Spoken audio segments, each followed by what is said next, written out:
Wine.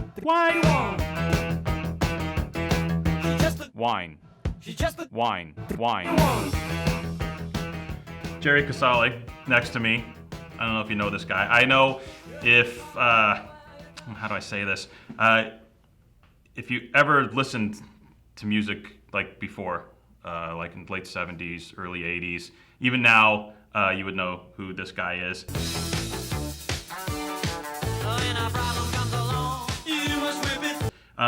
Jerry, welcome. Hi, how you do? Is this your day job now? This is. I've come to love wine as much as Devo.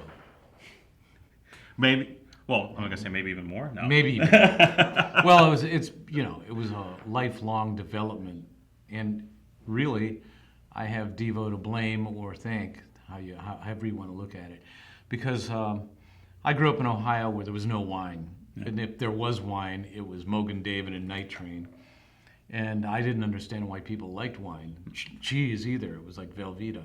Right. So I grew up in that blue-collar environment like that, and when my band started to get noticed and started to get popular, we kind of made it out of Ohio and came to California because Warner Brothers Records was located in Los Angeles. And it was a revolution and a revelation, because obviously we landed right at the juncture of the explosion of wine and food culture that California started. Yeah. They were basically the new wave of cooking and winemaking. So California wines had just started to become respectable. The restaurants were few and far between, but there were restaurateurs like Michael McCarty and Piero Salvaggio and Wolfgang Puck and Bruce Martyr, and I met Jeremiah Tower and Celestino Drago, and they were all opening up 6 months after the other. Boom, boom, boom, boom. And it was incredible. And they knew my band. And I would go to these restaurants, and they were young and very open and gregarious about what they were doing. And here, try this, try that. They turned me on to wine and food like in an insanely quick arc of discovery. So you got ruined early. Got ruined.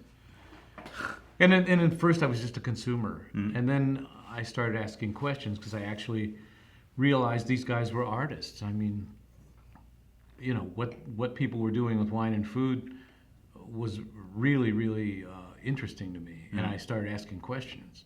Started getting an anecdotal education at first.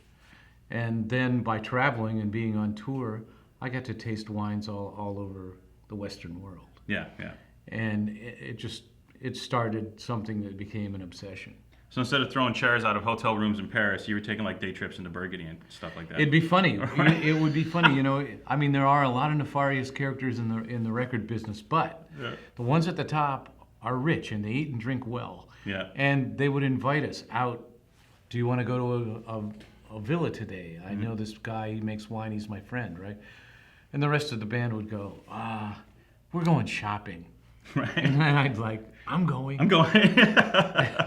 And it was incredible. It was just a revelation. It changed my life. So as Devo kind of like slowed down or semi-devolved, wine picked up. Yes. And now, my gosh, we got this in I get front of to us. finally make wine. How did this come about? Well, this is something I've wanted to do for a long time, and I met some people in 2010 that, while they themselves don't have any ambitions to be winemakers, they wanted to be in that business, and they had money.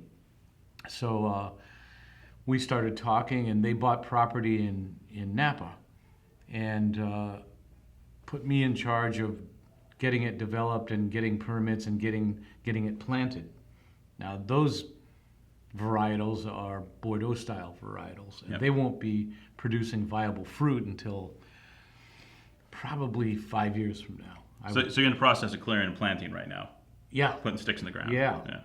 And the house is almost done, the estate, known as the 50 by 50, hence the name of the wine.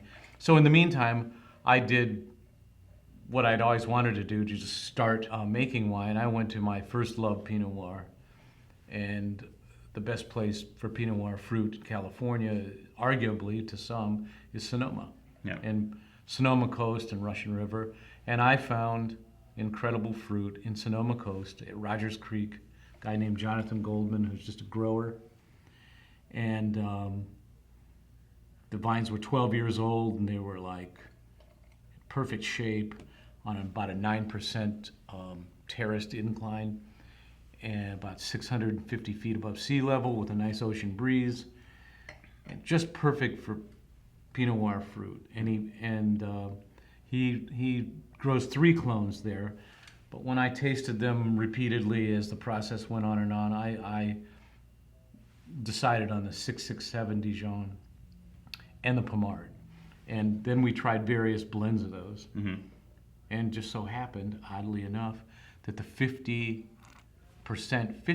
blend of the 2 clones was the most pleasing to everybody. And So you're saying that wasn't planned? Was not planned. Mm-hmm. Mm-hmm. We already had the name of the estate before I blended anything.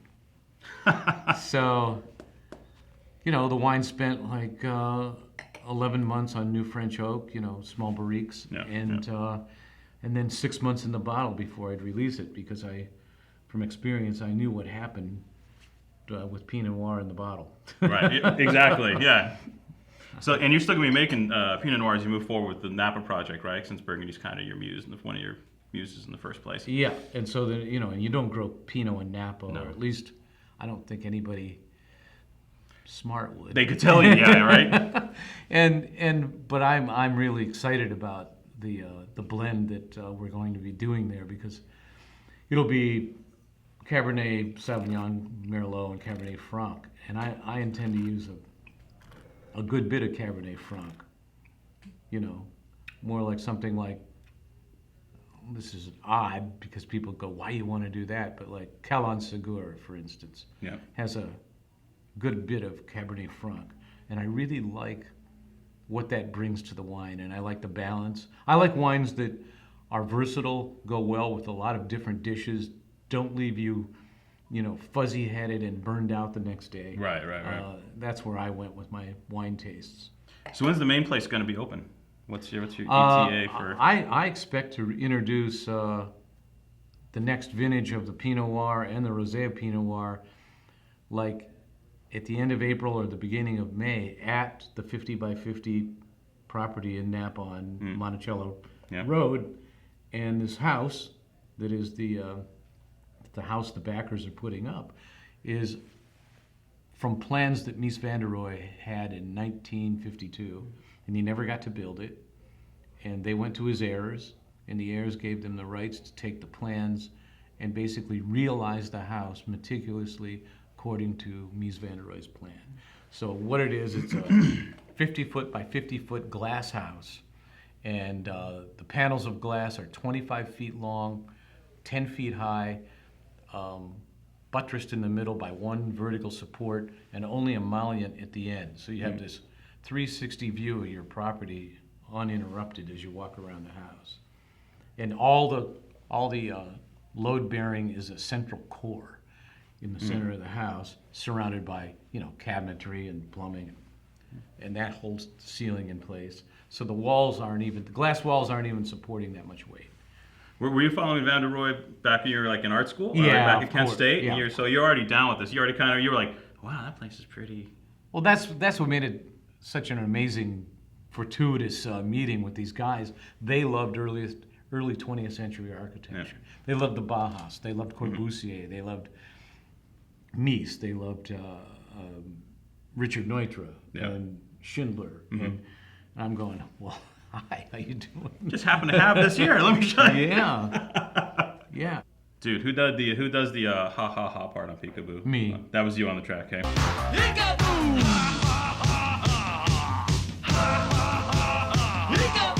That's me. That's the only Bernie music question I had. That's an evil clown laugh. That's evil clown laugh. Yeah, evil clown laugh. That's what we were going for. Huge fan. This was very hard just not to talk about music for the last 10, 12 minutes. Well, there's a lot of similarities between music and winemaking, I think. Well, it's an art, right? It's Well, it's technical. There's a science and an art to it. Exactly. There's a craft. You have to be able to actually play your instrument, Yeah. but then the rest of it are choices you make as an artist. And it's also the ritual and the repetition. I mean, wine is here and then it's gone, and then you start all over and it's here and it's gone, and every season you're, pawn to what nature does, and then you have to take those elements and those things that are thrown at you as variables and try to corral them into something to avoid disaster. Yeah. And music's much like that. It's happy accidents and taking things and reining them in. And every time you play a song, even if it's the same song, it's different because you're different. It's a different time, Yep. different crowd. Yeah. And that's why I never get tired of doing that. And I feel the same way about wine. Yeah. It's organic, like you said, part technical, part artistry, and part roll of the dice. New album every year with a different producer. That's it. Jerry, pleasure. Thank you. This was a hoot. And by the way, you guys are still cranking, right? The band? We shot a feature-length concert film that's being edited now, and it's going to premiere at the CBGB Film Festival in October in New York City. And they closed down Times Square on Sunday for that weekend festival. They closed down Times Square, and we're going to play in Times Square. Obviously, the music career is still going as strong as the wine. Spectacular. Stunning. Huge fan. Jerry, thanks. And great price point. Oh, well, we didn't talk about that. And modern labels worthy of this store, of this business. Thank you. Thank you. This is the best looking wine shop I have been in years and years and years. We don't have anything in LA to rival this.